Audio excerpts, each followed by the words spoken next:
because like obviously something kept me awake for 2 years writing. Something Right. kept me jazzed about like, fuck yeah, I can't wait to do this. I'm drawing. I draw for Rebel Moon. Like I drew 3,000 storyboards for that movie. Like that is like a lot of work, you know. That's a lot of work. To like, you know, you got to care. That's 5 months of drawing after Yeah. I've written the script. Wow. So I've written the script for a year and a half, and then I draw the movie for like another 5 months. Wow. It's fucking insane. Oh my God, you must have been going nuts. Yeah, Must so, have been missing Fortnite. yeah, I couldn't agree more. And then, by the way, and in the end, I did it. I did that work, and I'd show like when you know, when we went to film the movie. And I've always drawn the storyboards for my movies. It's like it's a problem, but it's a thing that I do. It's my only process. It's funny because when I made Sucker Punch, I remember we were talking about it, and I think it was my script supervisor. She said, one day you're gonna like not need to draw these drawings, and you're just gonna, you know, you're not gonna need to spend that time. And it's just funny that like in retrospect, it's like, obviously I have to draw the drawings. Like it's like, like that's my process. Now I realize there's no way around it. There's no, like you want a cheat, you know, like I wish I had a cheat where I didn't have to draw the drawings, where I'd be like, oh no, it's going to be fine. I think I can make it up on the day and it'll be good. And I do make it up on the day. But the truth is that process of drawing is the process that I vet a lot of the ideas in that drawing. It's not just drawing, it's writing as well. I'll change the script, I'll do whatever. I'll be like, no, because that doesn't make sense. Look, when I see it physically, I'm like, no, you can't, that doesn't work. So I have to sort of construct it in the drawings a little bit sometimes. When did you start doing that? I started doing it, I did it throughout, I did it 300.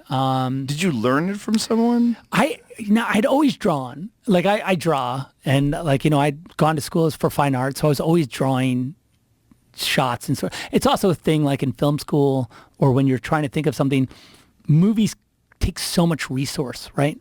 You need like, to make a movie, you're like basically an architect and you have to convince someone to build a building, right? And it's so much work to convince people like to invest, to get all the cranes and the steel. It's like impossible. So drawing is like a little taste of it, right? So like I can make, these are the shots I want to make, right? So in a weird way, it's like, it's drawing that beautiful sketch of the building. In a lot of ways, that's what it's going to be, you know? So you can get a feeling for it. And I think that's what it does for me. It satisfies the impossible group activity that's going to require me to like convince people. Maybe that's why I love Fountainhead, you know, like it's like that, it's that process of like getting people to like believe in this thing that it's going to take resources and like so much crew and building and designing and all that other work that's down the road.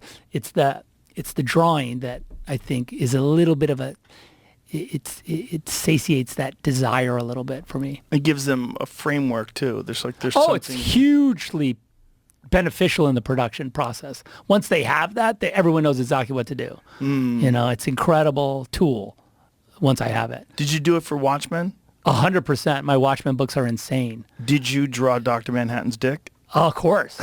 That's the question. But when you have these ideas and you have all this work and then it comes together, I mean, that's got to be insanely satisfying to watching a scene like that. It is. It's a cool, like, I guess for me, you know, like that, the process of like putting it together and then like when it literally lands and it's what you drew and it's what you thought and the music and everything like lands, there is a like, I mean, I'm sure it's like anything. It's probably like the same thing like doing stand-up or whatever. Like when you're grooving, when you're in the groove with it and it's just happening, you're kind of surfing it and you're like, God, this is the feeling right here, right? Like you can't acknowledge it in the moment, but you can feel it. It can push you, you know, like it's like a wave, you know, and you can feel it. That's how it is, you know. For me, it's such a long process, you know. It's not instant gratification, you know. It's like you really have to have like a head down mentality to get it to that position because, you know, but I do, when I watch it that first time and it comes back and I'm like, yeah, that's like fucking, that's the why of it right there, you know. And I think that keeps me going, frankly. You know, that little high is really, it's really